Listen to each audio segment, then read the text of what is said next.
Feliz y bendecido día, aprendiendo un curso de milagros.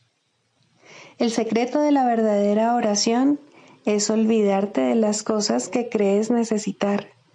Pedir algo específico es igual que ver el pecado primero y luego perdonarlo. Del mismo modo, al orar pasas por alto tus necesidades específicas, tal como las ves, y las dejas en manos de Dios. Ahí se convierten en los regalos que le haces, pues le dicen que no antepondrás otros dioses a Él, ni que quieres otro amor que el suyo. Este libro es un comienzo, no un final.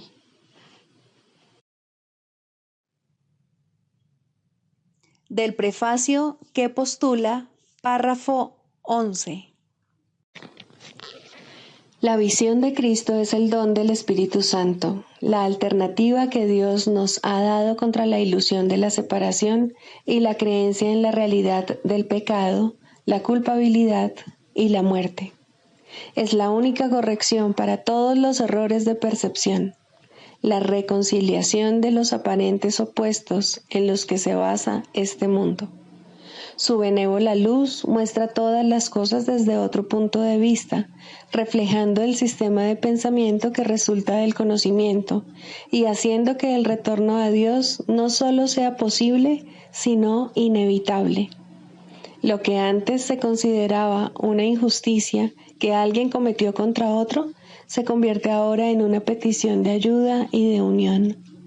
El pecado, la enfermedad y el ataque se consideran ahora percepciones falsas que claman por el remedio que procede de la ternura y el amor. Las defensas se abandonan porque donde no hay ataque no hay necesidad de ellas. Las necesidades de nuestros hermanos se vuelven las nuestras porque son nuestros compañeros en la jornada de regreso a Dios. Sin nosotros, ellos perderían el rumbo. Sin ellos, nosotros jamás podríamos encontrar el nuestro. Introducción. Este es un curso de milagros. Es un curso obligatorio. Solo el momento en que decides tomarlo es voluntario. Tener libre albedrío no quiere decir que tú mismo puedas establecer el plan de estudios. Significa únicamente que puedes elegir lo que quieres aprender en cualquier momento dado. Este curso no pretende enseñar el significado del amor, pues eso está más allá de lo que se puede enseñar. Pretende, no obstante, despejar los obstáculos que impiden experimentar la presencia del amor, el cual es tu herencia natural. Lo opuesto al amor es el miedo, pero aquello que todo lo abarca no puede tener opuestos. Este curso puede, por lo tanto, resumirse muy simplemente de la siguiente manera. Nada real puede ser amenazado. Nada irreal existe. En esto radica la paz de Dios. Capítulo 1. El significado de los milagros. Primero, principios de los milagros. Principio 49. El milagro no distingue entre diferentes grados de percepción errónea. Es un recurso para sanar la percepción que es eficaz independientemente del grado o dirección del error. En eso radica su verdadera imparcialidad. Capítulo 24. El deseo de ser especial. 6. ¿Cómo escaparse del miedo?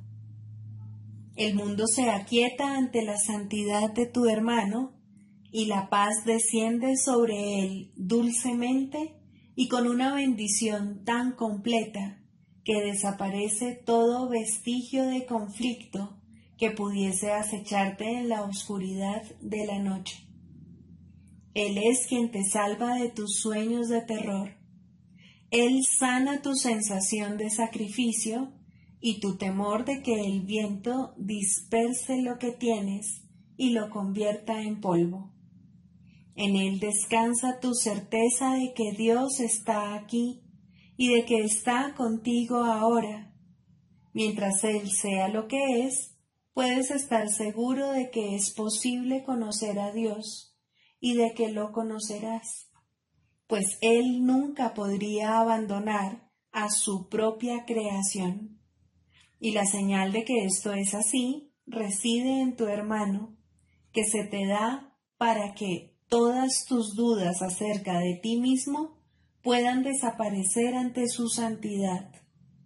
Ve en él la creación de Dios, pues en él su Padre aguarda tu reconocimiento de que Él te creó como parte de sí mismo.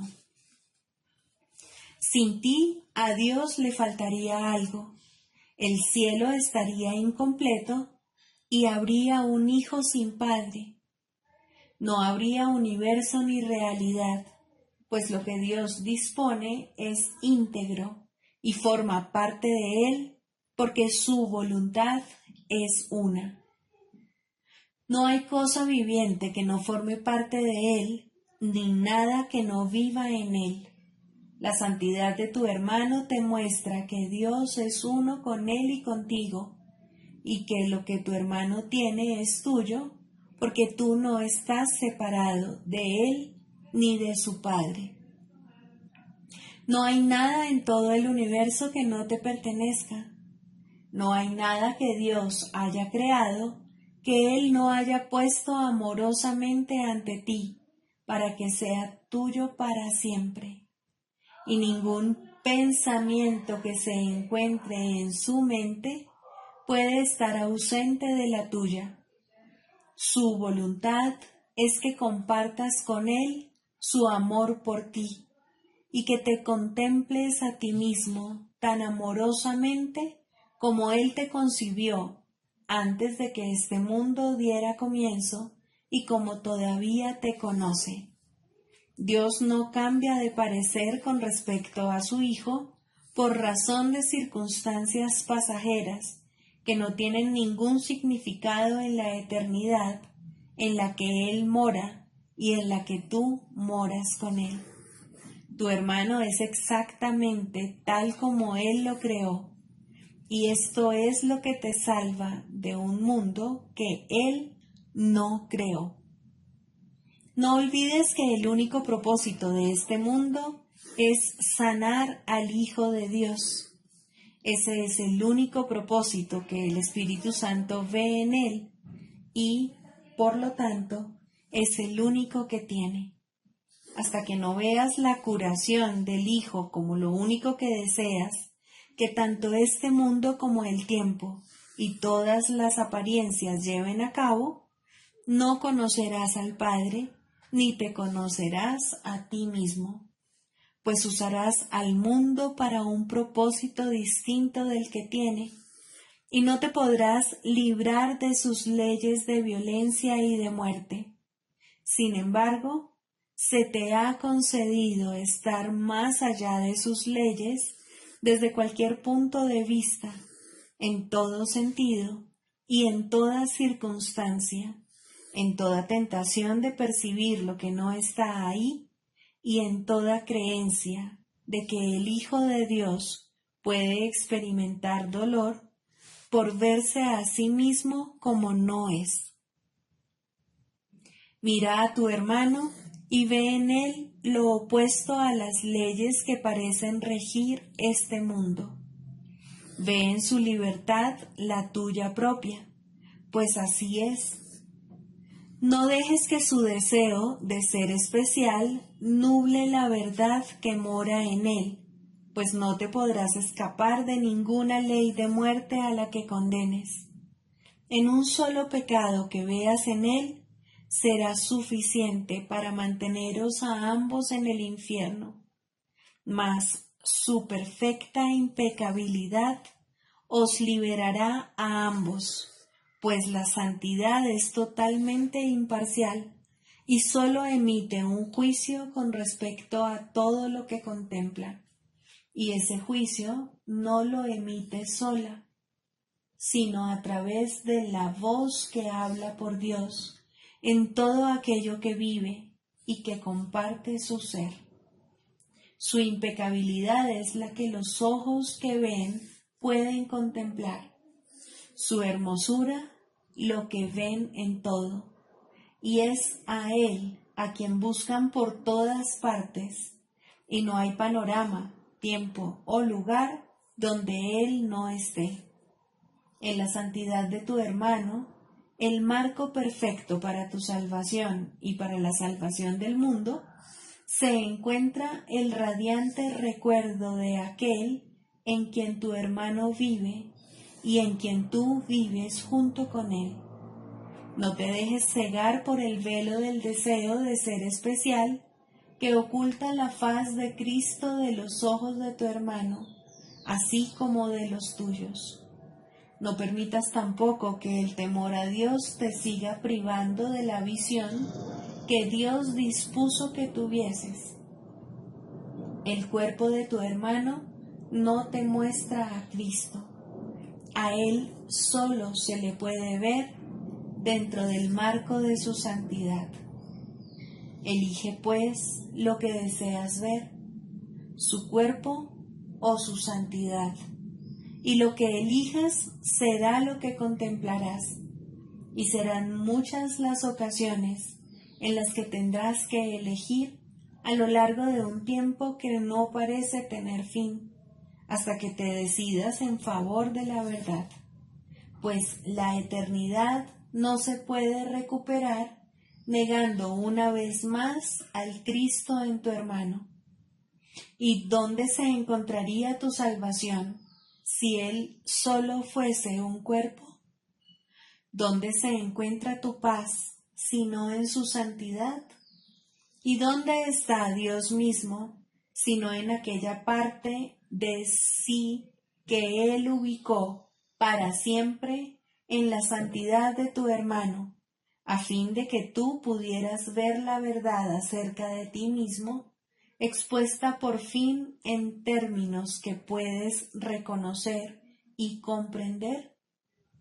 La santidad de tu hermano es sacramento y bendición para ti. Sus errores no pueden privarlo de la bendición de Dios, ni tampoco a ti que lo ves correctamente. Sus errores pueden causar demora, de lo cual se te ha encomendado que lo libres para que ambos podáis completar una jornada que jamás comenzó y que no es necesario finalizar. Lo que nunca existió no es parte de ti.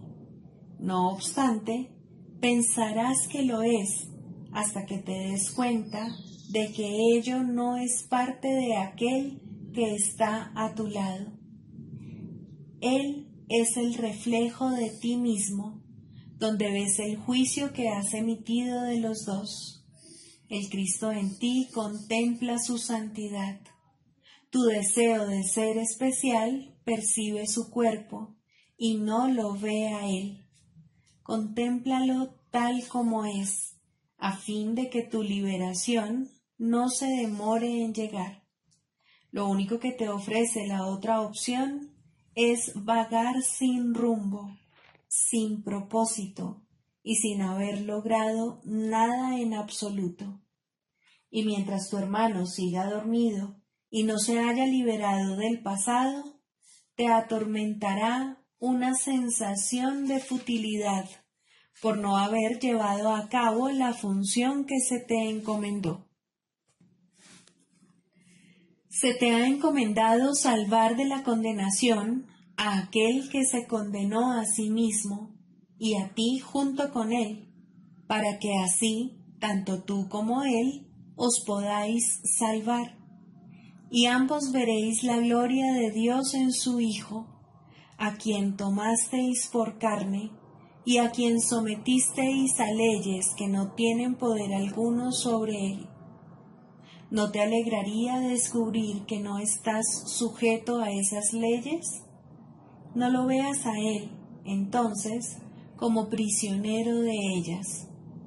No es posible que lo que gobierna a una parte de Dios no gobierne al resto.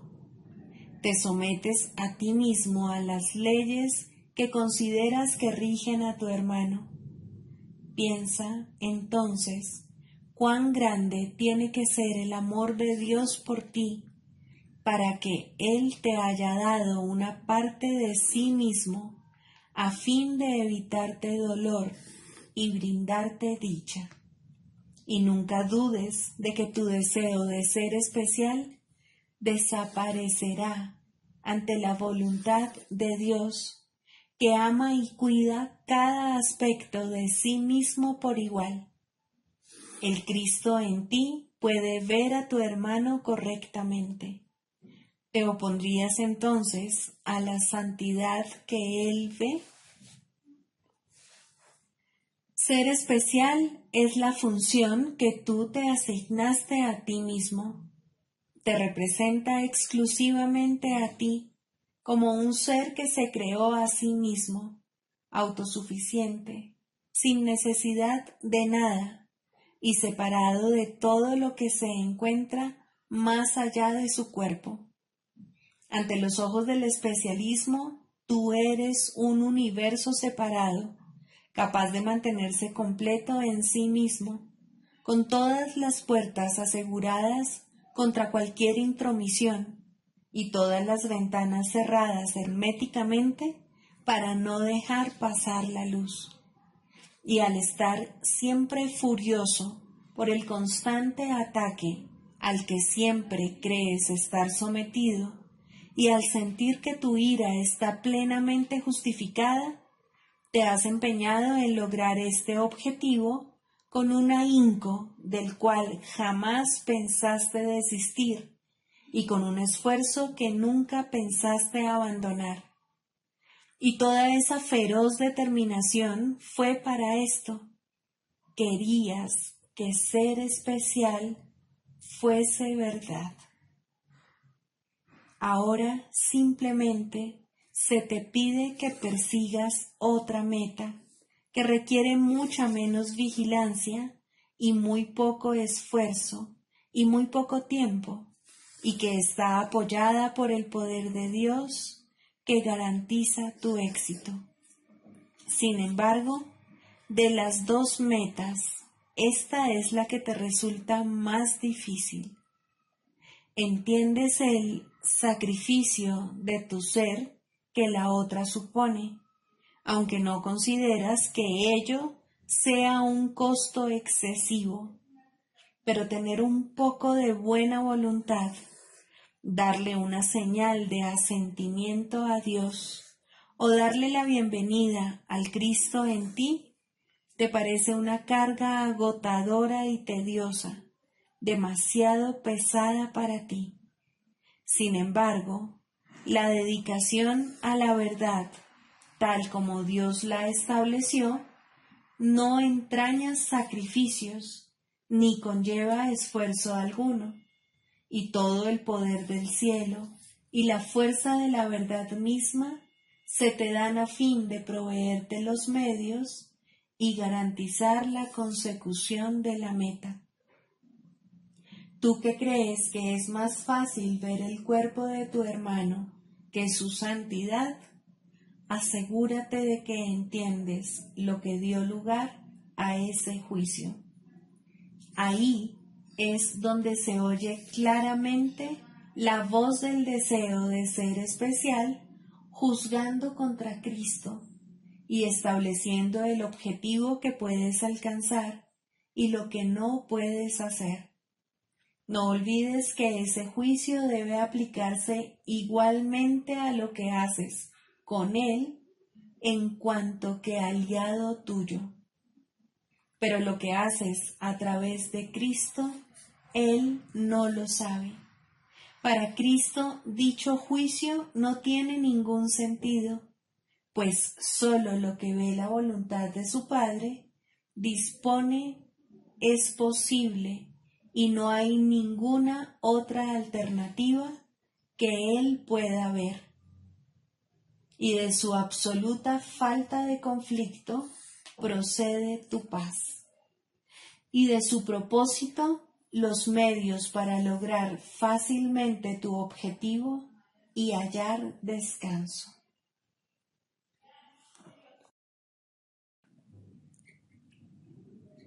Libro de ejercicios. Pregunta 11. ¿Qué es la creación? La creación es la suma de todos los pensamientos de Dios en número infinito y sin límite alguno en ninguna parte. Solo el amor crea y únicamente a su semejanza. Jamás hubo tiempo alguno en el que todo lo que creó no existiese, ni jamás habrá tiempo alguno en que nada que haya creado sufra merma alguna. Los pensamientos de Dios han de ser por siempre y para siempre exactamente como siempre han sido y como son, inalterables con el paso del tiempo, así como después de que éste haya cesado. Los pensamientos de Dios poseen todo el poder de su Creador, pues Él quiere incrementar el amor extendiéndolo, y así su Hijo participa en la creación y, por lo tanto, no puede sino compartir con su Padre el poder de crear. Lo que Dios ha dispuesto que sea uno eternamente, lo seguirá siendo cuando el tiempo se acabe, y no cambiará a través del tiempo, sino que seguirá siendo tal como era antes de que surgiera la idea del tiempo. La creación es lo opuesto a todas las ilusiones porque es la verdad. La creación es el Santo Hijo de Dios, pues en la creación su voluntad es plena con respecto a todo, al hacer que cada parte contenga la totalidad. La inviolabilidad de su unicidad está garantizada para siempre, perennemente a salvo dentro de su santa voluntad y más allá de cualquier posibilidad de daño, separación, imperfección o de nada que pueda mancillar en modo alguno su impecabilidad. Nosotros, los hijos de Dios, somos la creación. Parecemos estar separados y no ser conscientes de nuestra eterna unidad con Él. Sin embargo, tras todas nuestras dudas y más allá de todos nuestros temores, todavía hay certeza, pues el amor jamás abandona sus pensamientos y ellos comparten su certeza. El recuerdo de Dios se encuentra en nuestras mentes santas, que son conscientes de su unicidad y de su unión con su Creador. Que nuestra función sea únicamente permitir el retorno de este recuerdo y que su voluntad se haga en la tierra, así como que se nos restituya nuestra cordura y ser solamente tal como Dios nos creó. Nuestro Padre nos llama, oímos su voz y perdonamos a la creación en nombre de su Creador, la santidad misma, cuya santidad su creación comparte con Él, cuya santidad sigue siendo todavía parte de nosotros. Lección 321. Padre, mi libertad reside únicamente en ti. No entendía lo que me podía hacer libre, ni lo que era mi libertad o a dónde ir a buscarla. Y así, Padre, busqué en vano hasta que oí tu voz dirigiéndome. Ahora ya no deseo seguir siendo mi propio guía, pues la manera de encontrar mi libertad no es algo que yo haya ideado o que comprenda, pero confío en ti y me mantendré consciente de ti que me dotaste con mi libertad para ser tu santo Hijo. Tu voz me dirige y veo que el camino que conduce hasta ti por fin está libre y despejado. Padre, mi libertad reside únicamente en ti. Padre, mi voluntad es regresar. Hoy respondemos por el mundo, el cual será liberado junto con nosotros. Qué alegría encontrar nuestra libertad por el inequívoco camino que nuestro Padre ha señalado. Y cuán segura es la salvación de todo el mundo cuando nos damos cuenta de que solo en Dios podemos encontrar nuestra libertad.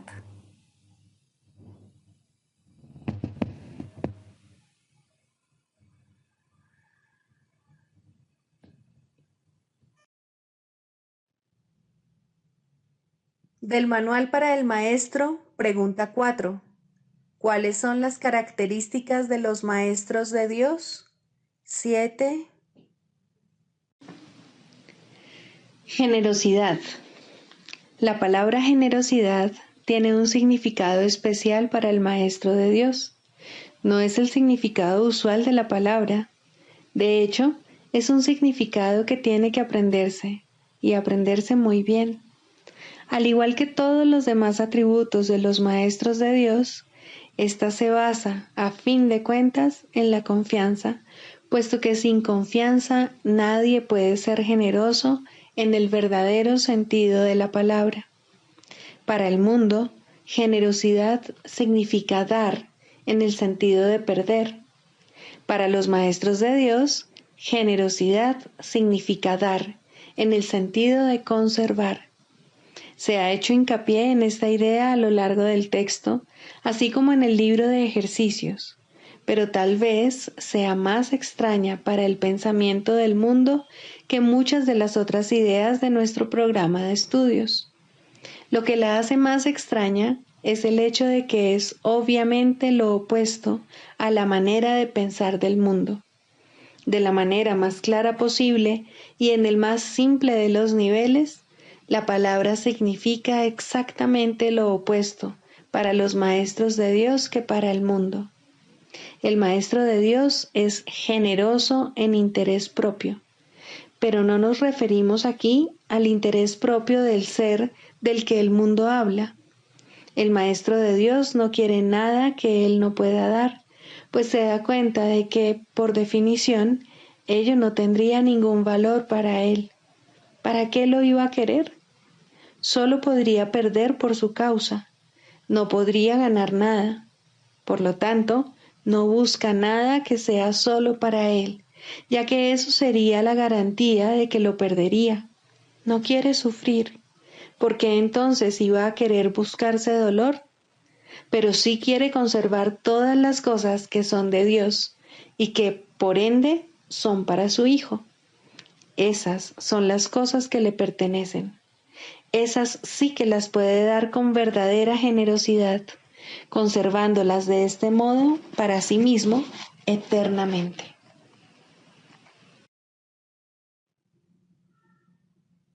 Manual para el Maestro, pregunta 17. ¿Cómo lidian los maestros de Dios con los pensamientos mágicos? Esta es una pregunta crucial, tanto para el maestro como para el alumno. Si no se trata bien este asunto, el maestro de Dios se habrá hecho daño a sí mismo y habrá atacado a su alumno. Esto refuerza el miedo y hace que la magia les parezca real a ambos. La manera de lidiar con la magia es, por lo tanto, una de las lecciones fundamentales que el maestro de Dios tiene que aprender cabalmente. Su responsabilidad principal al respecto es no atacarla. Si un pensamiento mágico despierta hostilidad, de la clase que sea, el maestro de Dios puede estar seguro de que está reforzando su propia creencia en el pecado y de que se ha condenado a sí mismo. Puede estar seguro además que les ha abierto las puertas a la depresión, al miedo, al desastre. Que recuerde entonces que no es esto lo que quiere enseñar, porque no es esto lo que quiere aprender. Existe, no obstante, la tentación de responder a la magia de tal manera que ello la refuerza. Y esto no es siempre obvio. De hecho, puede estar fácilmente oculto bajo un aparente deseo de ayudar. Este doble deseo es lo que hace que la ayuda no sirva de gran cosa y que inevitablemente produzca resultados indeseables. Tampoco se debe olvidar que el resultado que se produzca será el mismo para él que para el alumno. ¿Cuántas veces se ha subrayado el hecho de que solo te das a ti mismo?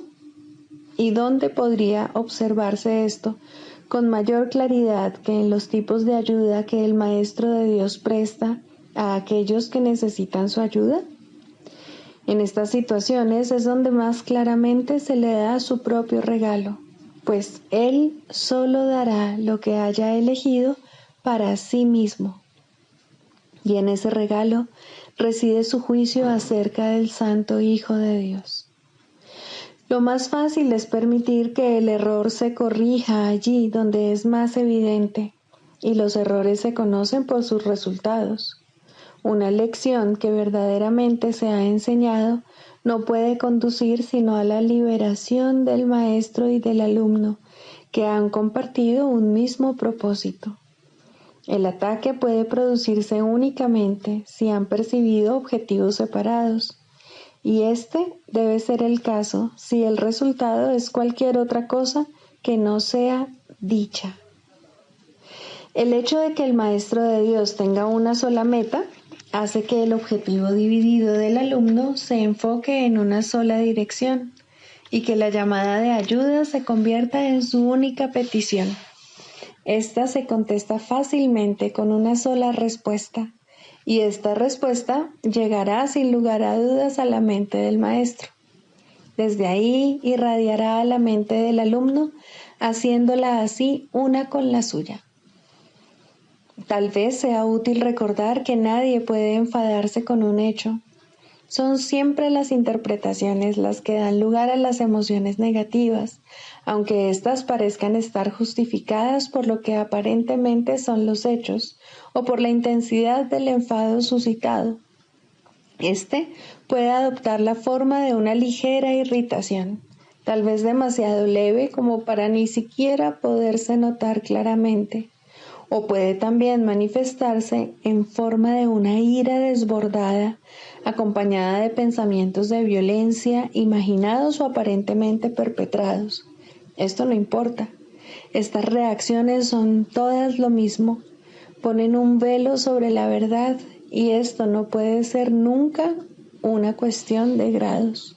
O bien la verdad es evidente o no lo es. No puede ser reconocida solo a medias. El que no es consciente de la verdad no puede sino estar contemplando ilusiones. Reaccionar con ira ante cualquier pensamiento mágico que se haya percibido es una de las causas básicas del temor. Examina lo que esta reacción significa y se hará evidente el lugar central que ocupa en el sistema de pensamiento del mundo. El pensamiento mágico, por su mera presencia, da por sentada la separación entre Dios y nosotros. Afirma de la forma más clara posible que la mente que cree tener una voluntad separada y capaz de oponerse a la voluntad de Dios, cree también que puede triunfar en su empeño. Es obvio que esto no es cierto. Sin embargo, es igualmente obvio que se puede creer que lo es. Y ahí es donde la culpabilidad tiene su origen. Aquel que usurpa el lugar de Dios y se lo queda para sí mismo, tiene ahora un enemigo mortal. Y ahora él mismo tiene que encargarse de su propia protección y construir un escudo con que mantenerse a salvo de una furia tenaz y de una venganza insaciable. ¿Cómo se puede resolver esta injusta batalla? Su final es inevitable, pues su desenlace no puede ser otro que la muerte. ¿Cómo entonces puede uno confiar en sus propias defensas? Una vez más, pues, hay que recurrir a la magia. Olvídate de la batalla, acéptala como un hecho y luego olvídate de ella. No recuerdes las ínfimas probabilidades que tienes de ganar. No recuerdes la magnitud del enemigo, ni pienses cuán débil eres en comparación con él. Acepta tu estado de separación, pero no recuerdes cómo se originó. Cree que has ganado la batalla, pero no conserves el más mínimo recuerdo de quién es realmente tu formidable contrincante. Al proyectar tu olvido sobre él, te parecerá que él se ha olvidado también. Mas, ¿cuál va a ser ahora tu reacción ante todos los pensamientos mágicos? No pueden sino volver a despertar tu culpabilidad durmiente que has ocultado pero no has abandonado. Cada uno le dice claramente a tu mente atemorizada: has usurpado el lugar de Dios. No creas que Él lo ha olvidado. Aquí es donde más vívidamente se ve reflejado el temor a Dios, pues en ese pensamiento la culpabilidad ha elevado la locura al trono del mismo Dios. Y ahora ya no queda ninguna esperanza, excepto la de matar. En eso estriba ahora la salvación. Un padre iracundo persigue a su hijo culpable. Mata o te matarán, pues estas son las únicas alternativas que tienes. Más allá de ellas, no hay ninguna otra, pues lo que pasó es irreversible. La mancha de sangre no se puede quitar y todo el que lleva esta mancha sobre sí está condenado a morir. A esta situación sin esperanzas, Dios envía a sus maestros, quienes traen consigo la luz de la esperanza directamente desde Él. Hay una manera de escapar que se puede aprender y enseñar, pero requiere paciencia y una gran dosis de buena voluntad. Una vez que esto se ha alcanzado, la obvia simplicidad de la lección resalta como una luz blanca y brillante, contrapuesta a un horizonte negro, pues eso es lo que es. Dado que la ira procede de una interpretación y no de un hecho, nunca está justificada. Una vez que esto se entiende, aunque solo sea en parte, el camino queda despejado. Ahora es posible dar el siguiente paso. Por fin se puede hacer otra interpretación. Los pensamientos mágicos no tienen que conducir necesariamente a la condenación, pues no tienen realmente el poder de suscitar la culpabilidad, de modo que pueden pasarse por alto y olvidarse en el verdadero sentido de la palabra. La locura tan solo aparenta ser algo terrible. En realidad no puede hacer nada, pues no tiene ningún poder. Al igual que la magia, que se convierte en su sirviente, ni ataca ni protege. Verla y reconocer su sistema de pensamiento es ver lo que no es nada. ¿Puede acaso lo que no es nada suscitar ira? Difícilmente. Recuerda, Maestro de Dios, que la ira reconoce una realidad que no existe. No obstante, es un testigo fidedigno de que tú crees en ella como si se tratase de un hecho. Ahora no podrás escapar hasta que te des cuenta de que has estado reaccionando a tus propias interpretaciones, las cuales habías proyectado sobre el mundo externo. Permite que se te despoje de esa siniestra espada. La muerte no existe, la espada tampoco. El temor a Dios carece de causa. Su amor, en cambio, es la causa de todo lo que está más allá de todo temor, y es, por lo tanto, por siempre real y eternamente verdad. Manual para el maestro. Clarificación de términos. 6. El Espíritu Santo. Jesús es la manifestación del Espíritu Santo, a quien Él invocó para que descendiese sobre la tierra después de su ascensión al cielo, es decir, después de haberse identificado completamente con el Cristo, el Hijo de Dios tal como Él lo creó. Al ser el Espíritu Santo una creación del único Creador, y al crear junto con Él y a su semejanza o espíritu, es eterno y nunca ha cambiado. Fue invocado para que descendiese sobre la tierra, en el sentido de que entonces se hizo posible aceptarle y escuchar su voz. Su voz es la voz de Dios y, por lo tanto, ha adquirido forma. Dicha forma no es su realidad, la cual solo Dios conoce junto con Cristo, su verdadero Hijo, quien es parte de Él. Al Espíritu Santo se le describe a lo largo del curso como aquel que nos ofrece la respuesta a la separación y nos trae el plan de la expiación, al asignarnos el papel especial que nos corresponde desempeñar en dicho plan y mostrarnos exactamente en qué consiste. Él ha designado a Jesús como el líder para llevar a cabo su plan, ya que Jesús fue el primero en desempeñar perfectamente su papel. Se le ha dado pleno poder en el cielo y en la tierra, y lo compartirá contigo cuando tú hayas desempeñado el tuyo. El principio de la expiación le fue dado al Espíritu Santo mucho antes de que Jesús lo pusiese en marcha. Al Espíritu Santo se le describe como el último vínculo de comunicación que queda entre Dios y sus hijos separados. A fin de llevar a cabo esta función especial, Él ha asumido una doble función. Goza de conocimiento porque es parte de Dios, percibe porque fue enviado para salvar a la humanidad. Él es el gran principio corrector, el portador de la verdadera percepción, el poder intrínseco de la visión de Cristo.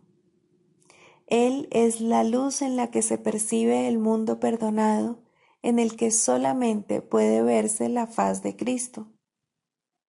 Él nunca se olvida del Creador ni de su creación.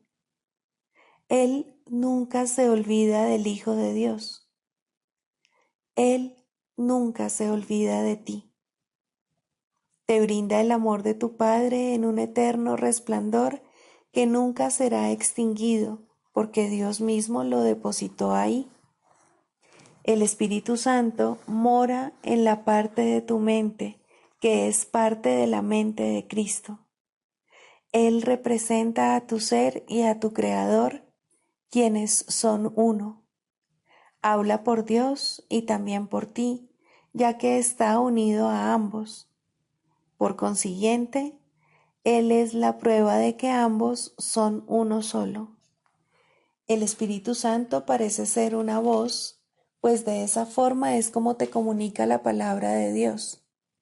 Parece ser un guía por tierras lejanas, pues esa es la clase de ayuda que necesitas. Y también parece ser cualquier cosa que satisfaga las necesidades que creas tener. Pero Él no se engaña cuando te percibes a ti mismo atrapado por necesidades que no tienes. De ellas es de las que quiere liberarte. De ellas es de las que quiere ponerte a salvo. Tú eres su manifestación en este mundo. Tu hermano te invoca para que seas su voz junto con él. Por sí solo no puede ser el ayudante del Hijo de Dios, pues por sí solo no tiene ninguna función. Pero unido a ti es el resplandeciente Salvador del mundo, cuyo papel en la redención de éste tú has completado. Él te da las gracias a ti y a tu hermano, pues te elevaste con Él cuando Él empezó a salvar al mundo, y estarás con Él cuando el tiempo haya cesado y ya no quede ni rastro de los sueños de rencor en los que bailabas al compás de la exangüe música de la muerte, pues en su lugar se oirá el himno a Dios por unos momentos más. Y luego, ya no se oirá más la voz, ya que no volverá a adoptar ninguna forma, sino que retornará a la eterna amorfía de Dios. 3. La práctica de la psicoterapia. Primero, la selección de pacientes. Todo aquel que se te envía es un paciente tuyo. Esto no significa que tú lo selecciones ni que escojas la clase de tratamiento adecuado, pero sí significa que nadie viene a ti por error. No hay errores en el plan de Dios. Sería un error, sin embargo, presumir que sabes lo que debe ofrecerse a todo el que viene. No te corresponde decidirlo. Hay una tendencia a asumir que se te llama constantemente a sacrificarte por aquellos que llegan. Esto difícilmente podría ser cierto. Exigir que te sacrifiques es exigir un sacrificio de Dios, y Él no sabe nada del sacrificio. ¿Quién podría pedirle a lo perfecto que sea imperfecto? ¿Quién decide entonces lo que cada hermano necesita? Seguramente no tú, que aún no reconoces quién es aquel que pide. Hay algo en él que te lo dirá si escuchas, y esa es la respuesta. Escucha. No exijas, no decidas, no sacrifiques. Escucha. Lo que oyes es verdad. ¿Mandaría Dios su Hijo a ti sin estar seguro de que reconoces sus necesidades? Piensa lo que Dios te está diciendo. Él necesita que tu voz hable por Él. ¿Podría ser algo más santo? ¿O ser un regalo mayor para ti? ¿Preferirías escoger quién sería Dios o escuchar la voz de aquel que es Dios en ti? Tus pacientes no necesitan estar físicamente presentes para que les sirvas en el nombre de Dios. Esto puede ser difícil de recordar, pero Dios no va a consentir que sus regalos para ti se limiten a los pocos que en efecto ves. Puedes ver otros también, pues la visión no está limitada a los ojos del cuerpo. Algunos no necesitan tu presencia física, te necesitan tanto y tal vez más en el instante en que se envían. Los reconocerás en la forma que pueda ser más útil para ambos. No importa cómo vengan, serían enviados en la forma en que sea más útil. Un nombre, un pensamiento, una imagen, una idea, o tal vez simplemente una sensación de estar llegando a alguien en alguna parte. La unión está en las manos del Espíritu Santo. No se puede evitar lograrla. Un terapeuta santo, un maestro de Dios avanzado, nunca olvida una cosa. No fue él quien hizo el currículo de la salvación, ni quien estableció su parte en él. Entiende que su parte es necesaria para el todo y que a través de ella reconocerá el todo cuando su parte esté completa. Entre tanto, debe aprender, y sus pacientes son el medio que se le ha enviado para su aprendizaje. ¿Qué otra cosa sino gratitud podrías sentir por ellos y hacia ellos? Traen consigo a Dios. ¿Rechazaría este regalo por un guijarro o cerraría la puerta al Salvador del mundo para dejar entrar a un fantasma? Que no traicione al Hijo de Dios. Quien lo llama está más allá de su comprensión, pero no se alegraría de poder responder cuando sólo así será capaz de escuchar la llamada y entender que es la suya?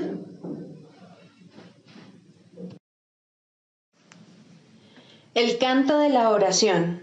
Segundo, la falsa curación en contraposición a la verdadera.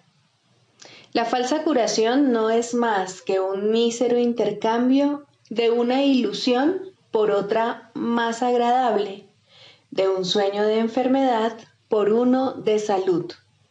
Esto puede ocurrir en los primeros niveles de oración en combinación con un perdón bien intencionado, pero aún no comprendido del todo. Solo la falsa curación puede dar lugar al miedo, de tal manera que la enfermedad es libre para arremeter de nuevo. La falsa curación puede, en efecto, eliminar ciertas formas de dolor y enfermedad, pero la causa sigue ahí y no dejará de producir efectos. La causa sigue siendo el deseo de morir y de vencer a Cristo. Y con este deseo, la muerte es segura, pues a la oración se le da respuesta. No obstante, hay una clase de muerte aparente que tiene otra fuente. No es el resultado de pensamientos hirientes ni de una furia desenfrenada contra el universo.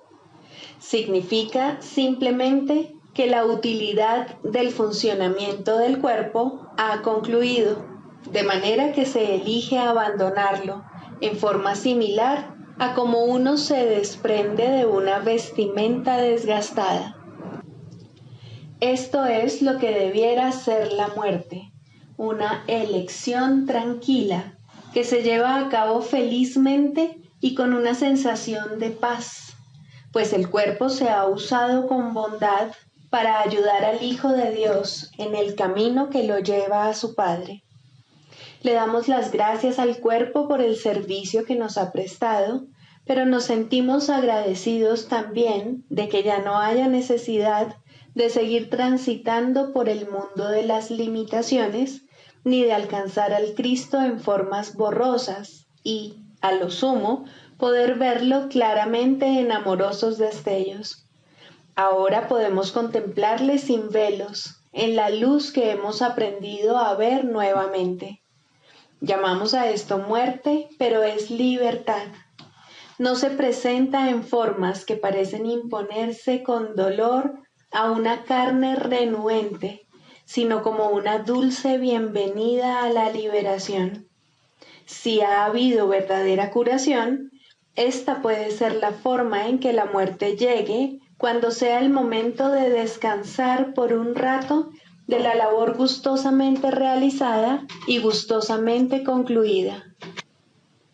Ahora nos dirigimos en paz a una atmósfera más despejada y a climas más suaves, donde no es difícil ver que los regalos que dimos nos fueron salvaguardados. Cristo nos resulta más claro ahora. Su visión es más sostenida en nosotros. Su voz, la palabra de Dios, más claramente nuestra. Este sereno pasar de un nivel de oración más elevado a un tierno perdón de las cosas del mundo solo puede recibirse con agradecimiento. Pero primero, la verdadera curación tiene que haber bendecido a la mente con amoroso perdón por los pecados con los que soñó e impuso sobre el mundo. Ahora sus sueños se desvanecen en un tranquilo descanso. Ahora su perdón viene a sanar el mundo y está lista para partir en paz, pues la jornada ha llegado a su fin y las lecciones se han aprendido. Eso no es muerte de acuerdo con el pensar del mundo, pues la muerte es cruel ante sus atemorizados ojos y se manifiesta en forma de castigo por el pecado. ¿Cómo podría entonces ser una bendición? ¿Y cómo puede dársele la bienvenida cuando se le debe temer? ¿Qué curación ha tenido lugar en semejante visión de lo que no es, sino la apertura del portal a un nivel de oración más elevado y a la dispensación de una amorosa justicia? La muerte es una recompensa, no un castigo, pero este punto de vista solo puede proceder de una curación que el mundo no puede concebir. No hay tal cosa como una curación parcial. Lo que solo intercambia ilusiones no ha hecho nada. Lo que es falso no puede ser parcialmente cierto. Si has sanado, tu curación es total. El perdón es el único regalo que puedes dar y el único que puedes recibir. La falsa curación se basa en la sanación del cuerpo, pero deja la causa de la enfermedad intacta, lista para arremeter de nuevo hasta que, en aparente victoria, provoca una muerte cruel. Se puede mantener a raya por algún tiempo y puede haber un breve respiro mientras aguarda para descargar su venganza contra el Hijo de Dios. Mas no se puede superar hasta que toda la fe que se había depositado en ella se deje de lado y se ponga en cambio en el sustituto que Dios ha provisto para los sueños malvados, un mundo en el que no hay un velo de pecado que lo mantenga en las tinieblas y desconsolado. Por fin las puertas del cielo se abren de par en par y el Hijo de Dios es libre para entrar al hogar que está listo para darle la bienvenida y que fue preparado antes que el tiempo fuese y que aún continúa esperando por él.